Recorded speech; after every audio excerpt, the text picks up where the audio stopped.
ಭಾರತದ ಇತಿಹಾಸ ಈ ಒಂದು ವಿಷಯದ ಮೇಲೆ ಈ ಹಿಂದಿನ ಕ್ಲಾಸಿನಲ್ಲಿ 2 ಅಂಕದ ಪ್ರಶ್ನೋತ್ತರಗಳು ಮತ್ತು 5 ಮತ್ತು 10 ಅಂಕದ ಪ್ರಶ್ನೆಗಳನ್ನು ಹೇಳಲಾಗಿದೆ. ಇದರಲ್ಲಿ ಹೆಚ್ಚುವರಿಯಾಗಿ ಅಂದರೆ ಈ ಹಿಂದಿನ ಕ್ಲಾಸಿನಲ್ಲಿ ಇರಲಾರದಂಥ 2 ಅಂಕದ ಪ್ರಶ್ನೋತ್ತರಗಳು ಮತ್ತು 5 ಮತ್ತು 10 ಅಂಕದ ಪ್ರಶ್ನೆಗಳನ್ನು ಈ ಒಂದು ಕ್ಲಾಸಿನಲ್ಲಿ ನೋಡೋಣ. ಮೊದಲಿಗೆ 2 ಅಂಕದ ಪ್ರಶ್ನೋತ್ತರಗಳಲ್ಲಿ ಪ್ರಶ್ನೆ 1 ಫರೀದ್ ಅಂತ ಇದೆ. ಸೂರ್ ವಂಶದ ಪ್ರಸಿದ್ಧ ದೊರೆಯಾದಂಥ ಶೇರ್ ಶಾಹನ ಮೂಲ ಹೆಸರು ಫರೀದ್ ಆಗಿದೆ. ಇವನ ತಂದೆ ಹಸನ್ ಆಗಿದ್ದು ಅಲ್ಲದೆ ತಾತ ಇಬ್ರಾಹಿಂ ಅಫ್ಘಾನರ ಸೂರ್ ಪಂಗಡಕ್ಕೆ ಸೇರಿದವ ಆಗಿದ್ದಾನೆ. ಇವನು ಅರಬ್ಬಿ ಮತ್ತು ಪರ್ಷಿಯನ್ ಭಾಷೆಗಳನ್ನು ಅಧ್ಯಯನ ಮಾಡಿ ಸಾಹಿತ್ಯದಲ್ಲಿ ಅಪಾರ ಪಾಂಡಿತ್ಯವನ್ನು ಪಡೆದಿದ್ದನು. ಫರೀದನನ್ನು ತಂದೆಯ ಜಾಗೀರುಗಳಿಗೆ ಆಡಳಿತಗಾರನನ್ನಾಗಿ ನೇಮಿಸಲಾಗಿತ್ತು. ಆಗ ಫರೀದನು ಕ್ರಿಸ್ತಶಕ 1497ರಿಂದ 1518ರವರೆಗೆ ದಕ್ಷ ಆಡಳಿತ ಮಾಡಿ ಅಪಾರ ಕೀರ್ತಿಯನ್ನು ಸಂಪಾದಿಸಿದ್ದನು. ಒಮ್ಮೆ ಲೋಹಾನಿಯ ಸಂಗಡ ಬೇಟೆಗೆ ಹೋದಾಗ ಫರೀದನು ಹುಲಿಯನ್ನು ಕೊಂದು ಹಾಕಿದನು.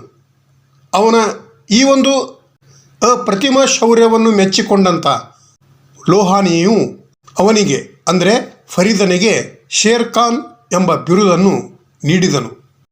ಪ್ರಶ್ನೆ 2 ರಾಣಿ ದುರ್ಗಾವತಿ ಅಂತ ಇದೆ. ಅಪ್ರತಿಮ ಸುಂದರಿಯಾದ ಚಾಂದೇಲ್ ರಾಜಕುಮಾರಿ ದುರ್ಗಾವತಿ ಅಪ್ರತಿಮ ಶೂರಳು ಸಹ ಆಗಿದ್ದಳು. ಅಕ್ಬರನಿಗೆ ತಲೆಬಾಗಲು ನಿರಾಕರಿಸಿದ್ದರಿಂದ ಅಕ್ಬರ್ ಅಸಫ್ ಖಾನನ ನೇತೃತ್ವದಲ್ಲಿ ಸೈನ್ಯವನ್ನು ಕಳುಹಿಸಿದಾಗ ರಾಣಿ ದುರ್ಗಾವತಿ ಮರಣಾಂತಿಕವಾಗಿ ಗಾಯಗೊಂಡು ವೈರಿಗಳ ಕೈಗೆ ಸಿಕ್ಕು ಅಪಮಾನ ಎದುರಿಸುವುದಕ್ಕಿಂತ ಮರಣವೇ ಲೇಸೆಂದು ತನ್ನ ಖಡ್ಗದಿಂದ ಇರಿದುಕೊಂಡು ಈ ಒಂದು ರಾಣಿ ದುರ್ಗಾವತಿ ಪ್ರಾಣ ಬಿಟ್ಟಳು. ಪ್ರಶ್ನೆ 3 ಶೇಖ್ ಸಲೀಂ ಚಿಸ್ತಿ ಅಥವಾ ಸಲೀಂ ಚಿಸ್ತಿ ಅಂತ ಇದೆ. ಇದೊಂದು ಸಮಾಧಿಯಾಗಿದ್ದು ಭಾರತದ ಉತ್ತರ ಪ್ರದೇಶದ ಫತೇಪುರ್ ಸಿಕ್ರಿಯಲ್ಲಿರುವ ಜಾಮಾ ಮಸೀದಿಯ ಚತುರ್ಭುಜದೊಳಗೆ ಇರುವಂಥ ಸಮಾಧಿ ಈ ಒಂದು ಸಲೀಂ ಚಿಸ್ತಿಯಾಗಿದೆ. ಇದು ಸೂಫಿ ಸಂತ ಸಲೀಂ ಚಿಸ್ತಿಯವರ ಸಮಾಧಿ ಸ್ಥಳವಾಗಿದ್ದು ಅವರು ಬಾಬಾ ಫರೀದ್ ಅವರ ವಂಶಸ್ಥರು ಸಹ ಆಗಿದ್ದರು. ಭಾರತದಲ್ಲಿ ಮೊಘಲ್ ವಾಸ್ತುಶೈಲಿಯ ಅತ್ಯುತ್ತಮ ಉದಾಹರಣೆಗಳಲ್ಲಿ ಈ ಒಂದು ಸಮಾಧಿಯೂ ಸಹ ಒಂದಾಗಿದೆ. ಈ ಒಂದು ಸಮಾಧಿಯನ್ನು 1580 ಮತ್ತು 1581ರ ಅವಧಿಯಲ್ಲಿ ಅಕ್ಬರನು ನಿರ್ಮಿಸಿದನು ಎಂದು ತಿಳಿದು ಬರುತ್ತದೆ. ಪ್ರಶ್ನೆ 4 ಅಬುಲ್ ಫಜಲ್ ಅಂತ ಇದೆ. ಸೂಫಿ ವಿದ್ವಾಂಸನಾದ ಶೇಖ್ ಮುಬಾರಕನ ಮಗ ಅಬುಲ್ ಫಜಲ್ ಆಗಿದ್ದು ಮೊಘಲ್ ಸಾಮ್ರಾಜ್ಯದ ಮಹಾ ವಜೀರನಾಗಿದ್ದನು ಮತ್ತು ಅಬುಲ್ ಫಜಲನು ಅಕ್ಬರ್ನ ಗುರುವೂ ಸಹ ಆಗಿದ್ದನು. ಪ್ರಶ್ನೆ 5 ರಾಣಾ ಸಂಗ ಅಂತ ಇದೆ. ರಾಣಾ ಸಂಗನು ರಜಪೂತರ ದೊರೆಯಾಗಿದ್ದು ಕ್ರಿಸ್ತಶಕ 1527 ಮಾರ್ಚ್ 16ರಂದು ಕಾನುವಾ ಎಂಬಲ್ಲಿ ಬಾಬರ್ನೊಂದಿಗೆ ಪ್ರಾರಂಭವಾದಂಥ ಯುದ್ಧ ಅಂದರೆ ಅದು ಕಾನುವಾ ಕಾಳಗವಾಗಿದೆ. ಅದು ನಿರಂತರವಾಗಿ 10 ಗಂಟೆಗಳ ಕಾಲ ಮುಂದುವರಿಯಿತು. ಆರಂಭದಲ್ಲಿ ವಿಜಯ ಈ ಒಂದು ರಾಣಾ ಸಿಂಗನ ಪರವಾಗಿದ್ದರೂ ಸಹ ಮೊಘಲ್ ಉಸ್ತಾದ್ ಅಲಿಯ ಮುಖಂಡತ್ವದಲ್ಲಿನ ಫಿರಂಗಿ ಪಡೆಯ ಸಮರ್ಪಕವಾದಂಥ ದಾಳಿಯಿಂದ ರಾಣಾ ಸಂಗನ ಸೈನ್ಯ ಇಕ್ಕಟ್ಟಿನಲ್ಲಿ ಸಿಲುಕಿ ನಷ್ಟವನ್ನು ಅನುಭವಿಸಿತು ಎಂದು ಹೇಳಬಹುದು. ಆಗ ರಾಣಾ ಸಂಗ ವೀರಾವೇಶದಿಂದ ಹೋರಾಡುತ್ತಾ ತೀವ್ರ ಗಾಯಗೊಂಡು ಮೂರ್ಛೆಗೊಂಡು ನೆಲಕ್ಕುರುಳಿದನು. ಸೋಲು ಖಚಿತವೆಂದು ತಿಳಿದಂಥ ರಜಪೂತ್ ಸೈನ್ಯ ಈ ಒಂದು ರಾಣಾ ಸಂಗನನ್ನು ರಣರಂಗದಿಂದ ಸುರಕ್ಷಿತವಾದಂಥ ಸ್ಥಳಕ್ಕೆ ಆಶ್ಚರ್ಯಕರವಾದಂಥ ರೀತಿಯಲ್ಲಿ ಸಾಗಿಸಿದವು. ನಂತರ ರಾಣಾ ಸಂಗ ಕ್ರಿಸ್ತಶಕ 1528ರಲ್ಲಿ ಮರಣ ಹೊಂದಿದನು ಎಂದು ತಿಳಿದು ಬರುತ್ತದೆ. ಪ್ರಶ್ನೆ 6 ಸಸಾರಾಮ್ ಅಂತ ಇದೆ. ಸಸಾರಾಮ್ ಇದೊಂದು ನಗರವಾಗಿದ್ದು ಈ ನಗರವು 16ನೇ ಶತಮಾನದಲ್ಲಿ ಭಾರತದ ಮೇಲೆ ಶೇರ್ ಶಾಹ ಸೂರಿಯ ಆಳ್ವಿಕೆಯಲ್ಲಿ ಸೂರ್ ರಾಜವಂಶದ ರಾಜಧಾನಿಯಾಗಿ ಈ ಒಂದು ಸಸಾರಾಮ್ ಕಾರ್ಯನಿರ್ವಹಿಸಿತು ಎಂದು ತಿಳಿದುಬರುತ್ತದೆ. ಅಫ್ಘಾನ್ ರಾಜ ಶೇರ್ ಶಾ ಸೂರಿಯ ಜನ್ಮಸ್ಥಳವಾಗಿರುವುದರಿಂದ ಈ ಒಂದು ಸಸಾರಾಮನ್ನು ಒಮ್ಮೆ ಶಾ ಸರೈ ಅಂದರೆ ರಾಜನ ಸ್ಥಳ ಎಂದು ಹೆಸರಿಸಲಾಯಿತು. ಶೇರ್ ಶಾ ಸೂರಿಯ 122 ಅಡಿ ಕೆಂಪು ಮರಳುಗಲ್ಲಿನ ಸಮಾಧಿಯನ್ನು ಇಂಡೋ ಅಫ್ಘಾನ್ ಶೈಲಿಯಲ್ಲಿ ಈ ಒಂದು ಸಸಾರಾಮ್ನಲ್ಲಿ ನಿರ್ಮಿಸಲಾಗಿದೆ. ಅಲ್ಲದೆ ಶೇರ್ ಶಾ ಅವರ ತಂದೆ ಹಸನ್ ಖಾನ್ ಸೂರಿಯ ಸಮಾಧಿಯೂ ಕೂಡ ಈ ಒಂದು ಸಸಾರಾಮ್ನಲ್ಲಿ ಇರುವುದು ಕಂಡುಬರುತ್ತದೆ. ಶೇರ್ ಶಾ ಸೂರಿಯ ಕೋಟೆಯು ಸಸಾರಾಮ್ದಲ್ಲಿದೆ. ಪ್ರಶ್ನೆ 7, ಹಮೀದಾ ಬಾನು ಬೇಗಂ ಅಂತ ಇದೆ. ಹಮೀದಾ ಬಾನು ಬೇಗಂ ಇವಳು ಅಕ್ಬರ್ ಮಹಾಶಯನ ತಾಯಿಯಾಗಿದ್ದಾಳೆ. ಅಂದರೆ ಜಲಾಲುದ್ದೀನ್ ಮೊಹಮ್ಮದ್ ಅಕ್ಬರನು ಹುಮಾಯೂನ್ ಮತ್ತು ಹಮೀದಾ ಬಾನು ಬೇಗಮರ ಮಗನಾಗಿ ಕ್ರಿಶಕ 1542 ಅಕ್ಟೋಬರ್ 15ರಂದು ಅಮರಕೋಟೆಯ ರಾಜ ರಾಣಾವೀರ್ ಸಾವಲನ ಮನೆಯಲ್ಲಿ ಅಕ್ಬರನು ಜನಿಸಿದನು ಎಂದು ತಿಳಿದುಬರುತ್ತದೆ. ಅಂದರೆ ಇಲ್ಲಿ ಹಮೀದಾ ಬಾನು ಬೇಗಂ ಅಕ್ಬರ್ನ ತಾಯಿಯಾಗಿದ್ದಾಳೆ. ಪ್ರಶ್ನೆ 8, ನ್ಯಾಯದ ಗಂಟೆ ಅಂತ ಇದೆ. ಮೊಘಲ್ ಸಾಮ್ರಾಜ್ಯದಲ್ಲಿ ಇಸ್ಲಾಮಿಕ್ ಕಾನೂನು ನ್ಯಾಯಾಡಳಿತಕ್ಕೆ ಮೂಲವಾಗಿತ್ತು. ಎಲ್ಲ ಪ್ರಕರಣಗಳನ್ನು ಇಸ್ಲಾಮಿಕ್ ಕಾನೂನಿನ ಪ್ರಕಾರ ತೀರ್ಮಾನಿಸಲಾಗುತ್ತಿತ್ತು. ನ್ಯಾಯ ತೀರ್ಮಾನದಲ್ಲಿ ಬಾದಶಾಹನು ವರಿಷ್ಠ ನ್ಯಾಯಾಧೀಶನಾಗಿದ್ದನು. ಬಾದಶಾಹನ ದರಬಾರು ಅತ್ಯಂತ ಶ್ರೇಷ್ಠ ದರ್ಜೆಯ ಕೋರ್ಟು ಆಗಿತ್ತು ಎಂದು ತಿಳಿದುಬರುತ್ತದೆ. ಶೀಘ್ರ ನ್ಯಾಯಕ್ಕೆ ಹೆಚ್ಚಿನ ಗಮನ ಹರಿಸುತ್ತಿದ್ದಂಥ ಸುಲ್ತಾನರು ಜಟಿಲ ಪ್ರಕರಣಗಳನ್ನು ಸ್ವತಃ ಪರಿಶೀಲಿಸುತ್ತಿದ್ದರು. ಮರಣ ದಂಡನೆಯಲ್ಲಿ ಅರಸನ ಒಪ್ಪಿಗೆ ಅತ್ಯಂತ ಅವಶ್ಯವಾಗಿತ್ತು. ಜಹಾಂಗೀರನು ತ್ವರಿತ ನ್ಯಾಯ ತೀರ್ಮಾನಕ್ಕಾಗಿ ಅರಮನೆಯ ಮುಂಭಾಗದಲ್ಲಿ ಈ ಒಂದು ನ್ಯಾಯದ ಗಂಟೆಯನ್ನು ನಿಲ್ಲಿಸಿದ್ದನು ಎಂದು ತಿಳಿದುಬರುತ್ತದೆ. ಪ್ರಶ್ನೆ 9, ಸುಲ್ ಇ ಕುಲ್ ಅಂತ ಇದೆ. ಸುಲ್ ಇ ಕುಲ್ ಎಂದರೆ ಎಲ್ಲರಿಗೂ ಶಾಂತಿ ಎಂದರ್ಥ. ಅಂದರೆ ವಿಶ್ವ ಶಾಂತಿಯಾಗಿದೆ. ಅಕ್ಬರನಿಗೆ ಧರ್ಮ ಸಹಿಷ್ಣುತಾ ಗುಣಗಳು ರಕ್ತಗತವಾಗಿ ಬಂದಿದ್ದವು. ಹಲವು ಧರ್ಮಗಳ ಉನ್ನತ ತತ್ವಗಳ ಪ್ರಭಾವದಿಂದಾಗಿ ಅಕ್ಬರ್ ಉದಾರ ನೀತಿಯನ್ನು ಅನುಸರಿಸಿದನು. ಅದು ವಿಶ್ವಶಾಂತಿ ಅಂದರೆ ಸುಲ್ ಇ ಕುಲ್ ಎಂಬ ತತ್ವವನ್ನು ಆಧರಿಸಿತ್ತು ಎಂದು ತಿಳಿದುಬರುತ್ತದೆ. ಅಂದರೆ ಇಲ್ಲಿ ಸುಲ್ ಇ ಕುಲ್ ಎಂಬುದು ವಿಶ್ವ ಶಾಂತಿ ಎಂಬ ಅರ್ಥವನ್ನು ಕೊಡುತ್ತದೆ. ಪ್ರಶ್ನೆ 10, ಸಿಕಂದರ್ ಆದಿಲ್ ಶಹ ಅಂತ ಇದೆ.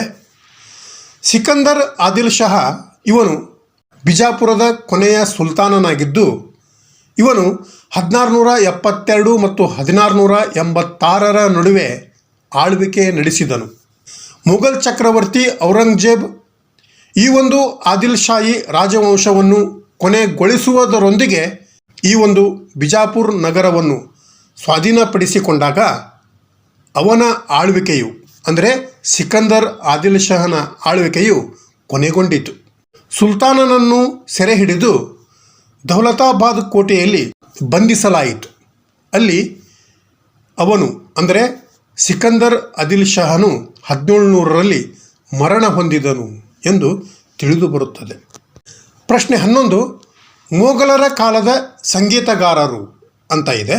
ಮೊಘಲ್ ಅರಸರ ಕಾಲದಲ್ಲಿ ನಿರಂತರ ಸಂಗೀತ ಸುದೆ ಹರಿಯುತ್ತಿತ್ತು ಎಂದು ನಮಗೆ ತಿಳಿದುಬರುತ್ತದೆ. ಅದಕ್ಕೆ ಶಹಜಾನನು ಹೊರತಾಗಿರಲಿಲ್ಲ. ಸಂಗೀತ ಪ್ರಿಯನಾದ ಶಹಜಾನನು ಸ್ವತಃ ಸಂಗೀತಗಾರನಾಗಿದ್ದನು. ಅವನ ಆಡಳಿತ ಅವಧಿಯಲ್ಲಿ ಸಂಗೀತ ಕಲೆ ಸಾಕಷ್ಟು ಅಭಿವೃದ್ಧಿಯನ್ನು ಹೊಂದಿತ್ತು ಎಂದು ತಿಳಿದುಬರುತ್ತದೆ. ಅವನ ಆಸ್ಥಾನದಲ್ಲಿ ರಾಮದಾಸ್ ಮಹಾಪತ್ರ, ಲಾಲ್ ಖಾನ್ ಮತ್ತು ಜಗನ್ನಾಥ್ ಇನ್ನೂ ಮುಂತಾದ ಪ್ರಸಿದ್ಧ ಸಂಗೀತಗಾರರು ಮತ್ತು ಸುಕ್ ಹಾಗೂ ಸುರ್ಸೇನ್ ಎಂಬ ಶ್ರೇಷ್ಠ ಗಾಯಕರು ಸಹ ಈ ಒಂದು ಶಹಜಾನನ ಆಸ್ಥಾನದಲ್ಲಿ ಆಶ್ರಯ ಪಡೆದಿದ್ದರು ಎಂದು ತಿಳಿದುಬರುತ್ತದೆ. ಪ್ರಶ್ನೆ 12, ಗೆರಿಲ್ಲಾ ಯುದ್ಧ ತಂತ್ರ ಅಂತ ಇದೆ. ಈ ಒಂದು ಗೆರಿಲ್ಲಾ ಯುದ್ಧವು ಅಸಾಂಪ್ರದಾಯಿಕ ಯುದ್ಧದ ಒಂದು ರೂಪವಾಗಿದೆ. ಇದರಲ್ಲಿ ಅನಿಯಮಿತ ಸೈನಿಕರ ಸಣ್ಣ ಗುಂಪುಗಳು ಸಣ್ಣ ಯುದ್ಧ ಅಥವಾ ಹಿಟ್ ಆ್ಯಂಡ್ ರನ್ ತಂತ್ರಗಳನ್ನು ಬಳಸುತ್ತಿದ್ದರು. ಯುದ್ಧ ತಂತ್ರವಾಗಿ ಗೆರಿಲ್ಲಾಗಳು ಸಾಮಾನ್ಯವಾಗಿ ದೊಡ್ಡ ಘಟಕಗಳು ಮತ್ತು ಶತ್ರು ಪಡೆಗಳ ರಚನೆಯೊಂದಿಗೆ ಮುಖಾಮುಖಿಯಾಗುವುದನ್ನು ತಪ್ಪಿಸುತ್ತಾರೆ. ಆದರೆ ತಮ್ಮ ಸ್ವಂತ ನಷ್ಟವನ್ನು ಕಡಿಮೆ ಮಾಡುವಾಗ ಎದುರಾಳಿ ಪಡೆಯನ್ನು ಕ್ರಮೇಣ ಖಾಲಿ ಮಾಡಲು ಶತ್ರು ಸಿಬ್ಬಂದಿಗಳ ಸಣ್ಣ ಗುಂಪುಗಳನ್ನು ಹುಡುಕುತ್ತಾರೆ ಮತ್ತು ಅವರ ಮೇಲೆ ದಾಳಿ ಮಾಡುತ್ತಾರೆ. ಗೆರಿಲ್ಲಾ ಚಲನಶೀಲತೆ, ಗೌಪ್ಯತೆ ಮತ್ತು ಆಶ್ಚರ್ಯವನ್ನು ನೀಡುತ್ತದೆ. ಇದು ಸಣ್ಣ ಘಟಕಗಳಲ್ಲಿ ಸಂಘಟಿಸುತ್ತದೆ ಮತ್ತು ದೊಡ್ಡ ಘಟಕಗಳಿಗೆ ಉಪಯುಕ್ತದಾಯಕವಾಗಿದ್ದು, ಈ ಒಂದು ಗೆರಿಲ್ಲಾ ಯುದ್ಧ ತಂತ್ರ ಭೂಪ್ರದೇಶದ ಲಾಭವನ್ನು ಪಡೆಯುತ್ತದೆ. ರಜಪೂತರು ಈ ಒಂದು ಗೆರಿಲ್ಲಾ ಯುದ್ಧ ತಂತ್ರದಿಂದ ಮೊಘಲರಿಗೆ ನಿರಂತರ ಕಿರುಕುಳ ನೀಡುತ್ತಿದ್ದರು ಎಂಬುದು ತಿಳಿದು ಬರುತ್ತದೆ. ಪ್ರಶ್ನೆ 13, ಪುರಂದರ ಒಪ್ಪಂದ ಅಂತ ಇದೆ. ಶಿವಾಜಿಯನ್ನು ಸೋಲಿಸಲೆಂದೇ ಔರಂಗಜೇಬನು ಕ್ರಿಶಕ 1665ರಲ್ಲಿ ಅಂಬರದ ರಾಜ ಜೈಸಿಂಗನನ್ನು ನೇಮಿಸಿದನು. ಆಗ ಮಹಾ ಮುತ್ಸದ್ದಿಯಾಗಿದ್ದಂಥ ಜೈಸಿಂಗನು ಮರಾಠರ ಅನೇಕ ಕೋಟೆಗಳನ್ನು ವಶಪಡಿಸಿಕೊಂಡು ಪುರಂದರ ಕೋಟೆಗೆ ಮುತ್ತಿಗೆ ಹಾಕಿದಾಗ ಶಿವಾಜಿಯು ಸಂಧಾನಕ್ಕೆ ಸಿದ್ಧನಾಗಿ ಈ ಒಂದು ಪುರಂದರ ಒಪ್ಪಂದವನ್ನು ಮಾಡಿಕೊಂಡನು. ಈ ಒಂದು ಪುರಂದರ ಒಪ್ಪಂದದ ಪ್ರಕಾರ ಶಿವಾಜಿಯು ಮೊಘಲರಿಗೆ 23 ಕೋಟೆಗಳನ್ನು ಬಿಟ್ಟುಕೊಟ್ಟನು. ಆಗ ಶಿವಾಜಿಗೆ ರಾಯಗಢ ಕೋಟೆ ಸೇರಿದಂತೆ 12 ಕೋಟೆಗಳು ಮಾತ್ರ ಉಳಿದವು. ಅಲ್ಲದೆ ಶಿವಾಜಿಯು ಪ್ರತಿ ವರ್ಷ ಮೊಘಲರಿಗೆ ಕಪ್ಪು ಕಾಣಿಕೆ ಕೊಡಲು ಒಪ್ಪಿಕೊಂಡನು. ಇದೇ ಪುರಂದರ ಒಪ್ಪಂದವಾಗಿದೆ. ಪ್ರಶ್ನೆ 14, ಥಾಮಸ್ ರೋ ಅಂತ ಇದೆ. ಥಾಮಸ್ ರೋ ಅವರು ಒಬ್ಬ ರಾಜತಾಂತ್ರಿಕರಾಗಿದ್ದು, ಇವರು ಎಲಿಜಬೆತ್ ಮತ್ತು ಜಾಕೋಬಿಯನ್ ಅವಧಿಯ ಇಂಗ್ಲಿಷ್ ರಾಜತಾಂತ್ರಿಕರಾಗಿದ್ದು, ರಾಯಭಾರಿಯಾಗಿ ಅವರು ಮೊಘಲ್ ಸಾಮ್ರಾಜ್ಯ, ಒಟ್ಟೋಮನ್ ಸಾಮ್ರಾಜ್ಯ ಮತ್ತು ಪವಿತ್ರ ರೋಮನ್ ಸಾಮ್ರಾಜ್ಯದಲ್ಲಿ ಈ ಒಂದು ಇಂಗ್ಲೆಂಡನ್ನು ಪ್ರತಿನಿಧಿಸಿದರು. ಇಂಗ್ಲೆಂಡಿನ ಅಧಿಕೃತ ರಾಯಭಾರಿಯಾಗಿ ಸರ್ ಥಾಮಸ್ ರೋ ವ್ಯಾಪಾರಿ ರಿಯಾಯಿತಿಗಳನ್ನು ಅಂದರೆ ಮುಕ್ತ ವ್ಯಾಪಾರ ಪಡೆಯಲು ಮೊಘಲ್ ಚಕ್ರವರ್ತಿ ಜಹಾಂಗೀರ್ನ ಆಸ್ಥಾನಕ್ಕೆ ಬಂದಿದ್ದರು ಎಂದು ನಮಗೆ ತಿಳಿದು ಬರುತ್ತದೆ. ಪ್ರಶ್ನೆ 15, ಶೇರ್ ಶಾಹನ ನಾಣ್ಯ ಪದ್ಧತಿ ಅಂತ ಇದೆ. ಶೇರ್ ಶಾಹನು ಅಧಿಕಾರಕ್ಕೆ ಬಂದ ತಕ್ಷಣ ಈ ಒಂದು ನಾಣ್ಯ ಸುಧಾರಣೆಯನ್ನು ಕೈಗೊಂಡನು. ಬಂಗಾರ, ಬೆಳ್ಳಿ ಮತ್ತು ತಾಮ್ರ ಲೋಹಗಳನ್ನು ಬಳಸಿ ಈ ಒಂದು ಶೇರ್ ಶಾಹನು ನಾಣ್ಯಗಳನ್ನು ಟಂಕಿಸಿದನು. ಅವುಗಳ ಮೇಲೆ ಶೇರ್ ಶಾಹನ ಹೆಸರು, ಬಿರುದು, ಟಂಕಶಾಲೆಯ ಹೆಸರು, ಖರೀಫರ ಹೆಸರು, ದಿನಾಂಕಗಳನ್ನು ಅರಬ್ಬಿ ಮತ್ತು ಪರ್ಷಿಯನ್ ಮತ್ತು ದೇವನಾಗರಿ ಲಿಪಿಯಲ್ಲಿ ಕೆತ್ತಲಾಗಿತ್ತು. ಧಾಮ್ ಎಂಬುದು ತಾಮ್ರ ಲೋಹದ ಅತ್ಯಂತ ಕಡಿಮೆ ಮೌಲ್ಯದ ನಾಣ್ಯವಾಗಿತ್ತು. 180 ಗ್ರೇನ್ ತೂಕದ ಬೆಳ್ಳಿ ನಾಣ್ಯವನ್ನು ರೂಪಾಯಿ ಎಂದು ಕರೆಯಲಾಗುತ್ತಿತ್ತು. ಇದೇ ಶೇರ್ ಶಾಹನ ನಾಣ್ಯ ಪದ್ಧತಿಯಾಗಿದೆ. ಪ್ರಶ್ನೆ 16, ಸುನಿಶ್ಚಯ ಶಾಸನ ಅಂತ ಇದೆ. ಅಕ್ಬರನು ಕ್ರಿಶಕ 1579ರಲ್ಲಿ ಫತೇಪುರ್ ಸಿಕ್ರಿಯಲ್ಲಿ ಪಠಿಸಿದಂಥ ಕುತ್ಬಾವನ್ನು ಆಸ್ಥಾನ ಕವಿ ಅಬುಲ್ ಫೈಜಿ ರಚಿಸಿದ್ದನು. ಫೈಜಿಯ ತಂದೆ ಶೇಖ್ ಮುಬಾರಕನು ಸುಲ್ತಾನನ ಆಜ್ಞೆಯ ಮೇರೆಗೆ ಮಜರ್ ತಯಾರಿಸಿದನು. ಇದನ್ನು ಸುನಿಶ್ಚಯ ಶಾಸನ ಎಂದು ಕರೆಯಲಾಗಿದೆ. ಇದಕ್ಕೆ ಧಾರ್ಮಿಕ ಮುಖಂಡರಾದಂಥ ಮಕದಮ್ ಉಲ್ ಮುಲ್ ಮತ್ತು ಅಬ್ದುಲ್ ನಾಬಿ ಎಂಬುವರು ಸಹಿ ಹಾಕಿದರು.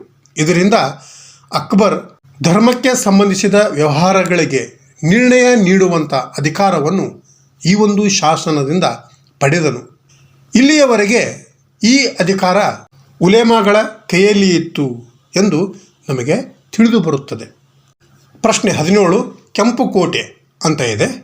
ಶಹಜಾನನ ಕಾಲದ ಕಲಾ ಸ್ಮಾರಕಗಳಲ್ಲಿ ಒಂದಾದಂಥ ದೆಹಲಿಯ ಕೆಂಪು ಕೋಟೆ ಒಂದಾಗಿದ್ದು, ಇದನ್ನು ಯಮುನಾ ನದಿಯ ದಂಡೆಯ ಮೇಲೆ ನಿರ್ಮಿಸಲಾಗಿದೆ. ಇದರ ನಿರ್ಮಾಣಕ್ಕೆ ಕೆಂಪು ಶಿಲೆಯನ್ನು ಬಳಸಿದ್ದರಿಂದ ಇದನ್ನು ಕೆಂಪು ಕೋಟೆ ಎಂದು ಕರೆಯಲಾಗಿದೆ. ಈ ಒಂದು ಕೋಟೆಯ ಒಳಭಾಗದಲ್ಲಿ ದಿವಾನ್ ಎ ಆಮ್ ಮತ್ತು ದೋವಾನ್ ಎ ಖಾಸ್ ಎಂಬ ಬೃಹತ್ ಕಟ್ಟಡಗಳನ್ನು ಈ ಒಂದು ಕೆಂಪು ಕೋಟೆಯು ಒಳಗೊಂಡಿದೆ.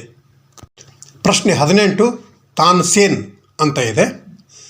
ತಾನ್ಸೇನ್ ಇವನು ಒಬ್ಬ ಸಂಗೀತಗಾರನಾಗಿದ್ದು ಅಕ್ಬರ್ನು ಸಂಗೀತದ ಮಹಾಪೋಷಕನಾಗಿದ್ದು ಇವನ ಆಶ್ರಯ ಪಡೆದಂಥ ಶ್ರೇಷ್ಠ ಸಂಗೀತಗಾರನೆಂದರೆ ಈ ಒಂದು ಗ್ವಾಲಿಯರದ ತಾನ್ಸೇನ್ ಆಗಿದ್ದಾನೆ.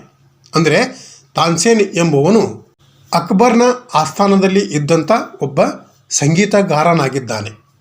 ಪ್ರಶ್ನೆ 19 ದಾರಾ ಶಿಕೋ ಅಂತ ಇದೆ. ಮೊಘಲ್ ಚಕ್ರವರ್ತಿ ಶಹಜಾನನ ಹಿರಿಯ ಮಗ ಮತ್ತು ಉತ್ತರಾಧಿಕಾರಿ ಈ ಒಂದು ದಾರಾ ಶಿಕೋ ಆಗಿದ್ದಾನೆ. ಮುಮ್ತಾಜ್ ಶಹಜಾನನನ್ನು ಮದುವೆಯಾದ ನಂತರ 16 ಜನ ಮಕ್ಕಳಿಗೆ ಜನ್ಮ ನೀಡಿದಳು. ಅವರಲ್ಲಿ 7 ಮಕ್ಕಳು ಬಾಲ್ಯದಲ್ಲಿಯೇ ಮರಣ ಹೊಂದಿದರು. ಬದುಕುಳಿದಂಥ ಮಕ್ಕಳಲ್ಲಿ ದಾರಾ ಶಿಕೋನು ಒಬ್ಬನಾಗಿದ್ದಾನೆ. ಪ್ರಶ್ನೆ 20 ಶಾಲಿಮಾರ್ ಉದ್ಯಾನವನ ಅಂತ ಇದೆ. ಮೊಘಲ್ ದೊರೆಗಳು ನಿಸರ್ಗ ಆಧಾರಕರಾಗಿದ್ದು ಮಸೀದಿ, ಅರಮನೆ, ಸಮಾಧಿ ಇನ್ನೂ ಮುಂತಾದ ಸ್ಮಾರಕಗಳ ಮುಂದೆ ವಿಶಾಲವಾದಂಥ ಸುಂದರ ಉದ್ಯಾನವನಗಳನ್ನು ನಿರ್ಮಿಸುತ್ತಿದ್ದರು.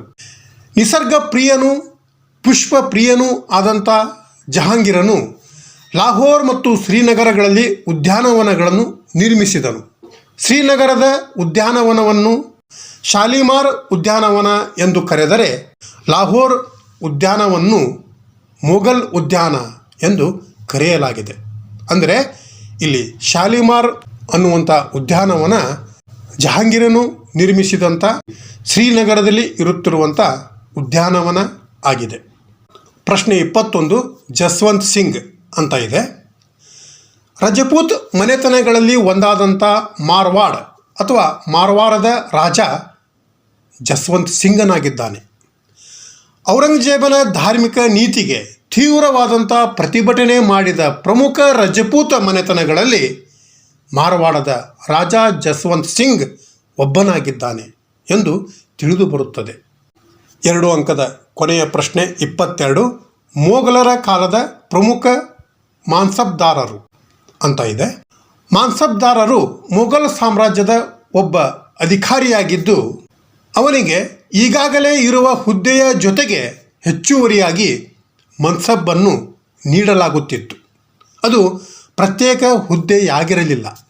ಅಕ್ಬರ್ನ ಕಾಲದಲ್ಲಿ 10 ಸೈನಿಕರ ಮನ್ಸಬ್ದಾರನಿಂದ 10,000 ಸೈನಿಕರ ಮನ್ಸಬ್ದಾರರವರೆಗೆ 33 ದರ್ಜೆಗಳನ್ನಾಗಿ ವಿಂಗಡಿಸಲಾಗಿತ್ತು. ಅದೇ ರೀತಿ ಜಹಾಂಗೀರ್ನ ಮತ್ತು ಶಹಜಾನನ ಕಾಲದಲ್ಲಿಯೂ ಅತ್ಯಂತ ಉನ್ನತ ದರ್ಜೆಯ ಮನ್ಸಬ್ ಎಂದರೆ 40,000 ದರ್ಜೆಯಾಗಿತ್ತು. ಔರಂಗಜೇಬನ ಕಾಲದಲ್ಲಿ ಅದು 60,000ಕ್ಕೆ ಏರಿತು ಎಂದು ತಿಳಿದು ಬರುತ್ತದೆ. ಇವು ಈ ಹಿಂದಿನ ಕ್ಲಾಸಿನಲ್ಲಿ ಇದ್ದಂಥ 2 ಅಂಕದ ಪ್ರಶ್ನೋತ್ತರಗಳು ಅಲ್ಲದೆ ಹೆಚ್ಚುವರಿಯಾದಂಥ ಪ್ರಶ್ನೋತ್ತರಗಳು ಆಗಿವೆ. ಇನ್ನು 5 ಅಂಕದ ಪ್ರಶ್ನೆಗಳನ್ನು ನೋಡೋಣ. ಈ ಒಂದು 5 ಅಂಕದ ಪ್ರಶ್ನೆಗಳು ಈ ಹಿಂದಿನ 5 ಅಂಕದ ಪ್ರಶ್ನೆಗಳ ಕ್ಲಾಸಿನಲ್ಲಿ ಇರಲಾರದಂಥ ಅಂದರೆ ಹೆಚ್ಚುವರಿಯಾದಂಥ 5 ಅಂಕದ ಪ್ರಶ್ನೆಗಳು ಆಗಿವೆ. ಇವು ಮೊದಲ ಪ್ರಶ್ನೆ 1 ಶೇರ್ ಶಾಹನ ಭೂ ಕಂದಾಯ ನೀತಿ ಅಂತ ಇದ್ದರೆ 2 ಹುಮಾಯೂನ್, 3 ಶಹಜಾನನ ಕಾಲದ ವಾಸ್ತುಶಿಲ್ಪ, 4 ಗುರು ಗೋವಿಂದ್ ಸಿಂಗ್ ಮತ್ತು ಪ್ರಶ್ನೆ 5 ಶಿವಾಜಿ ಮತ್ತು ಆದಿಲ್ ಶಾಹಿ ಮಧ್ಯದ ಸಂಘರ್ಷ ಅಂತ ಇದ್ದರೆ ಪ್ರಶ್ನೆ 6 ಮೊಘಲರ ಕಾಲದ ಸ್ತ್ರೀಯರ ಸ್ಥಾನಮಾನ, ಪ್ರಶ್ನೆ 7 ಭಾರತದಲ್ಲಿ ಬಾಬರ್ನು ಹೋರಾಡಿದ ಕದನಗಳು ಅಂತ ಇದ್ದರೆ ಪ್ರಶ್ನೆ 8 ಅಕ್ಬರ್ನ ರಜಪೂತ ನೀತಿ, 9 ಮುಮ್ತಾಜ್, ಪ್ರಶ್ನೆ 10 ಸೂಫಿ ಸಿದ್ಧಾಂತ ಮತ್ತು 5 ಅಂಕದ ಕೊನೆಯ ಪ್ರಶ್ನೆ 11 ಮೊಘಲರ ಪತನಕ್ಕೆ ಕಾರಣಗಳು ಅಂತ 5 ಅಂಕದ ಪ್ರಶ್ನೆಗಳು ಇವೆ. ಇನ್ನು 10 ಅಂಕದ ಪ್ರಶ್ನೆಗಳಲ್ಲಿ ಈ ಹಿಂದಿನ ಕ್ಲಾಸಿನಲ್ಲಿ ಇರಲಾರದಂಥ ಅಂದರೆ ಹೆಚ್ಚುವರಿಯಾದಂಥ 10 ಅಂಕದ ಪ್ರಶ್ನೆಗಳು ಇವು. ಪ್ರಶ್ನೆ 1 ಅಕ್ಬರ್ನ ಸೈನಿಕ ಸಾಧನೆಗಳು ಅಂತ ಇದ್ದರೆ, ಪ್ರಶ್ನೆ 2 ಔರಂಗಜೇಬನ ದಕ್ಕನ್ ನೀತಿ ಮತ್ತು ಅದರ ಪರಿಣಾಮ ಅಂತ ಇದೆ. 3 ಚೈತನ್ಯ ಮತ್ತು ಮೀರಾಬಾಯಿ ಅಂತ ಇದ್ದರೆ, ಪ್ರಶ್ನೆ 4 ಶೇರ್ ಶಾಹನ ಆಡಳಿತಾತ್ಮಕ ಸುಧಾರಣೆಗಳು. ಪ್ರಶ್ನೆ 5 ಮೊಘಲರ ಕಾಲದ ಸುವರ್ಣಯುಗ ಮತ್ತು 10 ಅಂಕದ ಕೊನೆಯ ಪ್ರಶ್ನೆ 6 ಶಿವಾಜಿಯ ಜೀವನ ಮತ್ತು ಸಾಧನೆಗಳು ಅಂತ 10 ಅಂಕದ ಪ್ರಶ್ನೆಗಳು ಇವೆ. ಇನ್ನು ನಕ್ಷಾ ವಿಷಯದ ಪ್ರಶ್ನೆಗಳಲ್ಲಿ ಮೊದಲ ಪ್ರಶ್ನೆ, ನಿಮಗೆ ಒದಗಿಸಿದ ಬಾಹ್ಯ ರೇಖಾ ನಕಾಶೆಯಲ್ಲಿ ಶಿವಾಜಿ ಗೆದ್ದುಕೊಂಡಂಥ ಪ್ರದೇಶಗಳನ್ನು ಗುರುತಿಸಿ ಅವುಗಳ ಬಗ್ಗೆ ಟಿಪ್ಪಣಿ ಬರೆಯಿರಿ ಅಂತ ಇದ್ದರೆ, ಪ್ರಶ್ನೆ 2 ನಿಮಗೆ ಪೂರೈಸಿದ ಬಾಹ್ಯ ರೇಖಾ ನಕ್ಷೆಯಲ್ಲಿ ಅಕ್ಬರ್ನ ಕಾಲದ ಪ್ರದೇಶಗಳನ್ನು ಗುರುತಿಸಿ ಹಾಗೂ ಅವನ ದಿಗ್ವಿಜಯಗಳ ಕುರಿತು ಟಿಪ್ಪಣಿ ಬರೆಯಿರಿ ಅಂತ ಪ್ರಶ್ನೆಗಳು ಇವೆ. ಮುಂದಿನ ಕ್ಲಾಸಿನೊಂದಿಗೆ ಮತ್ತೆ ಭೇಟಿಯಾಗೋಣ. Thank you.